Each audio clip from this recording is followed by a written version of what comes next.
Et en réalité, ce qui ne marche pas, c'est la Ve République. Et pourquoi? Parce que la Ve République n'est pas une république, au sens où la République est un système qui permet au peuple d'être le seul détenteur de la souveraineté populaire à tout moment.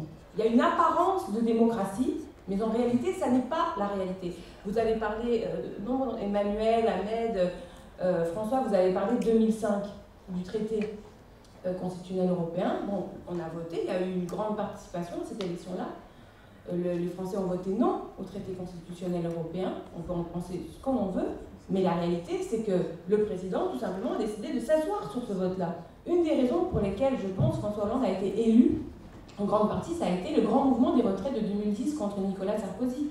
Parce que rappelez-vous, déjà Nicolas Sarkozy, en 2007, avait dit qu'il n'allongerait pas la durée de cotisation sur les retraites. Or, il l'a fait, donc trahissant son propre programme et ses propres engagements.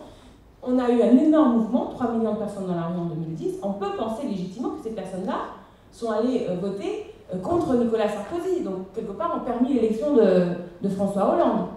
François Hollande a dit « Je n'allongerai pas la durée de cotisation ». Et pourtant, voilà, nous y sommes. En gros, nous sommes, quand ça les arrange, pour venir déposer le bulletin dans l'urne. Et puis après, c'est « Bon, bah, on en reparle dans 5 ans. Hein. » Donc, ça y est, on a un peu commencé à comprendre. Donc, on dit « Bon, bah, dans ce cas, je ne vais pas voter. » Si c'est ça, bah, qu'il le fasse sans moi. Je ne vais pas en plus faire semblant d'être représenté. Bon, je ne vote plus.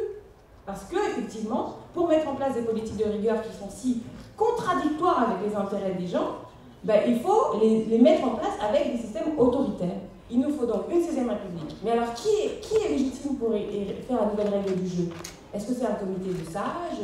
Est-ce que c'est des profs de fac en droit? Non, c'est nous-mêmes. Il y a une méthode pour ça s'appelle l'Assemblée constituante. La 6e République, c'est une 6e République dans la modernité, hein, de ce qu'on vit aujourd'hui en 2013, je pense, qui garantit la souveraineté populaire partout, tout le temps. C'est-à-dire qu'on ne peut plus avoir la participation en pointillé, mais ça d'autres l'ont dit, je suis d'accord là-dessus, il faut la révocabilité des élus. C'est-à-dire qu'il faut une épée de Damoclès du soir au matin sur la tête des gens qu'on envoie devant.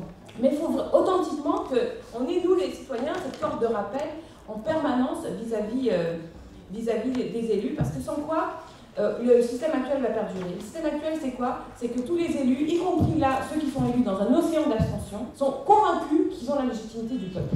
Bon, alors, vous les verriez, vous les voyez tout le temps. Hein, oui, moi, dans mon territoire populaire, nanani. Et alors après, moi j'ai des associations, hein. Et alors les associations, ils font du clientélisme. Ils disent toi. Je t'ai mis la tête, voilà, la tête de Dieu sur l'association, je te donne 3 sous et demi. Et là, parce qu'on a 3 sous et demi, on est là, ah, oui, merci. Et voilà, et tous ensemble, je pense qu'avec cette revendication d'Assemblée constituante, nous pourrons faire de très belles choses. Merci.